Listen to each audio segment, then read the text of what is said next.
how about we bring on? Let me let you do this. Yes, because I can't talk over this music. Well, this is greatness. What we're gonna do is we're gonna bring on a Seminole legend. Legend. At living_legend_44 on Twitter and on Instagram. Number 44 in your media guide, number 1 in our hearts from Sandalwood High School, the DeMarcus Walker. What's up, DeMarcus? How you doing? How you doing? How's that for an introduction, man, bro? trying to give him some love, man. What you need to do is you need to have James walking around with you at the combine introducing you to everybody. It's too cold. It was too cold up there. I can't do it. Oh man, it's freezing. Was it cold? It was freezing. I saw snowflakes for the first time. Oh, is that right? First time ever in my life, yeah. Now, also for the first time in his life, he found out what an ice scraper was. Apparently, he didn't know what I did read that. Best answer ever, though. I'll give you props. Thinking on your feet. Girl asked him, "What's an ice scraper do?" I don't know. Scrape ice. I was like, that's some in-depth analysis right there, DeMarcus. Hey, let's just start. Let's start right there. We want to hear all about your time up in Indy, but that's a good place to start, DeMarcus. Is what was the most odd question you were asked while you were up there? The most odd question I was asked. That's great. Me and Coleman had this conversation plenty of times. Just preparing me on the crazy stuff that I asked and the crazy rumors, the stories we heard. Coleman, what's crazy? I didn't experience none of that. You know what I'm saying? They asked me straight up questions. Probably the most odd question. I wouldn't say it was odd, but they asked me just, would I be able to adjust to the cold, if I was to get drafted somewhere up north. Some up north used to ask me that. Okay. Well, that's for good. the right money, hell yeah. I can they do adjust to anything. some cold. Buy some Long Johns. Yeah. Yeah, man. But you know what? To your credit, though, DeMarcus, is that's what happens with a lot of these guys too, man. Is you go in there, never having been in trouble, you don't have to answer the question, right? Exactly. And that's, man. Hey, a lot easier on you than some of these other cats that's had 3 years of trouble and problems and sitting there sweating to death that the question is going to be asked to them. Right. Yeah, and then trying to, convince somebody, hey, this won't happen again. That's the hardest part. Yep. Well, just tell us about your week overall. Was it what you expected? Was it, obviously you didn't participate in all of the drills and a lot of the drills, most of the drills. The combine was one great experience, but, there's a lot of time and a lot of stuff that happens before the actual day that, everybody see on film on TV because it's rough, man. You know what I'm saying? It tests you mentally to see, are you really about football? And, some guys freak out. Some guys, have enough patience. And I was blessed to be one of the ones that, I love ball so much that I have enough patience to stick through it. Okay, I know you got a chance to see some of the other times, and I know you're a competitive guy. What were your thoughts? I hate to talk about another defensive end, but they're going to obviously compare you to him. What are your thoughts on some of the 10-yard splits, some of the 40-yard times that some of these guys have, and what are your thought processes in going into your pro day, which is in a couple months, a couple weeks, month or so. But what are some of the things that you and your agent have talked about? Some of the numbers that you need to be able to put up. You got to run over a better 4.8. Show everybody you're supposed to. Show everybody, how well you can move. Just continue proving them, but really explosiveness. And, if I can run better than 4.8, and I ran a 4.7, a easy 4.7 the other day. So I'm trying to hit 4.46. You know what I'm saying? I believe I can do it. 6'4", 280 is what they got you at. Is that where you want to be? Yes, sir. 280 right on the dime? That's a good playing weight for you, DeMarcus? Yes, sir. That's what you played at most college, right? Yep. I don't think they give guys enough credit for staying consistent weight-wise after a certain point. I would be worried. I'd be worried with guys who fluctuate, 20, 30 pounds from one year to another. Once they reach the age of 20, 21. Right. What you want to do is you want that 280 to just continuously change, to be ripped up. Well, yeah. You want to get rid of the baby fat and some of those things like that. Walk us through the process. So we played December 31st or December 30th. FSU had played. And so walk us through from the last play of the game against Michigan up until now. What's the process been like? Oh man, so the process been beat Michigan, The next day we beat Michigan. That next day I met with Mav Carter, LeBron James manager, and after that I went to Atlanta, celebrate New Year's Eve there, and then after Atlanta I went to Jacksonville for like a 1 day to, go see my family and everything. Then went to Tallahassee to go get my surgery done on my left foot. I had a bone spur removed out of my left foot. Then after that, went to Pensacola, trained, at for the combine and all that stuff. I had a cast over my foot. I had a cast over my left foot for like 4 weeks. So, I wasn't able to do that much. And then, went to the combine, made it through there. And now I'm here now, get ready for the pro day.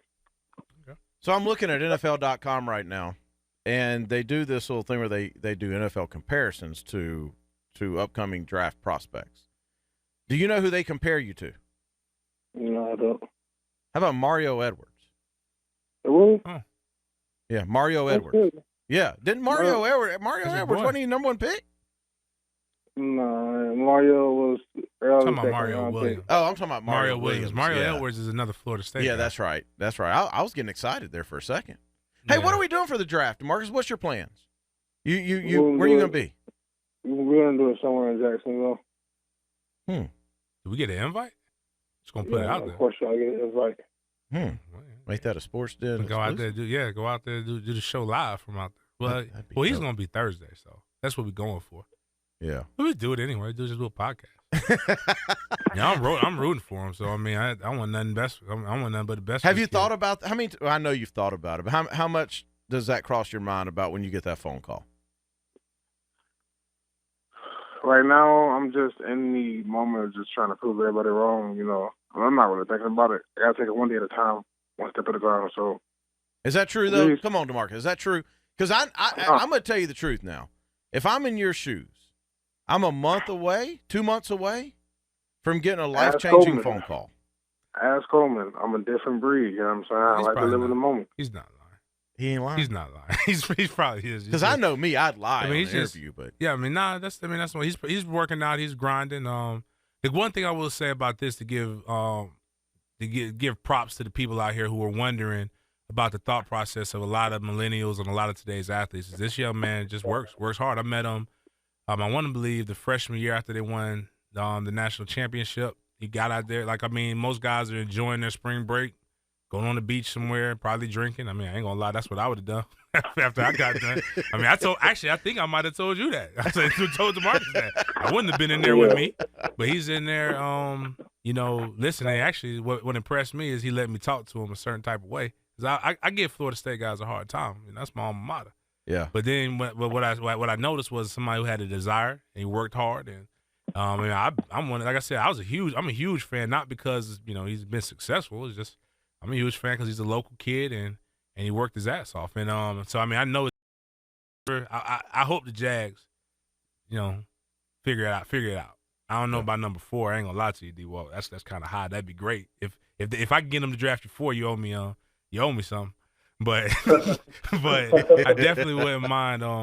As for me and my house, we are number 44 fans. Yeah, yeah. And I know that your agents probably said, "Hey, steer clear of this question." But any preference on where you want to play? Like position-wise and team-wise. Team-wise. I don't matter, man. Any team that drafts in the first round, that's my goal and everything. But just gotta take it one day at a time, like I said. But the thing different about Coleman or about me, like, a lot of people just see so much success, like, oh, this guy might be lucky. This guy, Coleman actually seen the grind that for it, like 2-3 times a day. Train with Jerry, we'll train with him, What about position-wise, DeMarcus? What about that? What type of defense do you feel fits you best? I can play both. That's the thing. I'm versatile. I can play both. So there's not a preference. It's truly whatever you've got to do. If you're on a 4-3 team or a 3-4 team, you feel equally as comfortable. Right. I want to help them win. You got a guy who can play so many positions.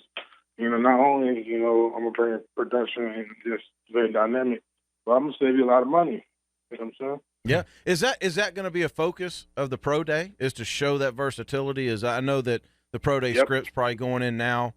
And is that going to be one of the main things? Is, hey, I want to show that I'm versatile enough to play either type of defense. I got you. Okay.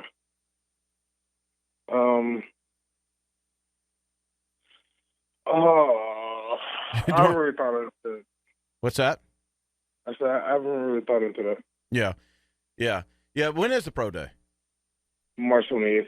March 28th. Okay, yeah. So okay, you going out there, James? Of course. Yeah. I figured. Actually, no, my bad. I'm lying. Can't go. Oh, you're gonna be in Jamaica. I'll be in Jamaica. So, God, dog, I'm gonna miss it. I gotta find out now. You got me. Now I gotta find out how I'm gonna get NFL Network in Jamaica. I ain't gonna lie, bro. I like you, but I'm trying to get a tan. I might not come back after I go to Jamaica.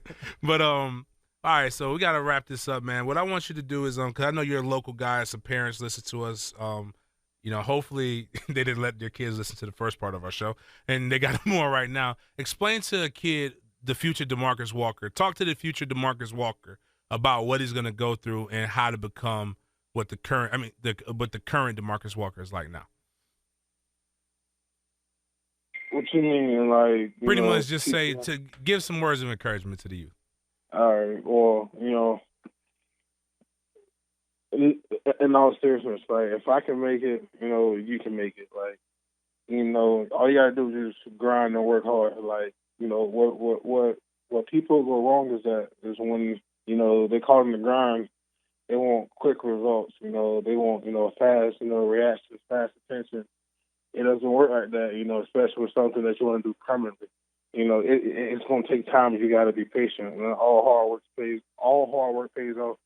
Like Coleman said, man, I started really, really training hard my freshman year, and I didn't really get the results that I wanted to my junior year. I didn't quit. I could have easily said, man, I ain't going to do it no more. Like, it's not paying off, but I just kept believing. I kept working to where, there's no D lineman, no D tackle or DN in this draft numbers compare, get even close or look, even almost there to my numbers, these last 2 years. So, you gotta keep God first. You gotta have faith, and all hard work pays off. Well, DeMarcus, man, we appreciate it, and we're stoked for you, man. We can't wait for draft night, and can't wait to see where you're going to end up, see who wins the DeMarcus Walker lottery. And proud of you, man. Proud that you are another Jacksonville kid done right, bro. Thank you so much, man. And I'm happy that I'm able to do it for my city. As soon as I get back, I really wanna, do something to, help the city of Jacksonville, especially with all this killing. It's getting crazy. Yeah, no doubt. Best of luck to you, man. Go kill pro day, and then we'll see you draft time. All right, see y'all. God bless. All right, man.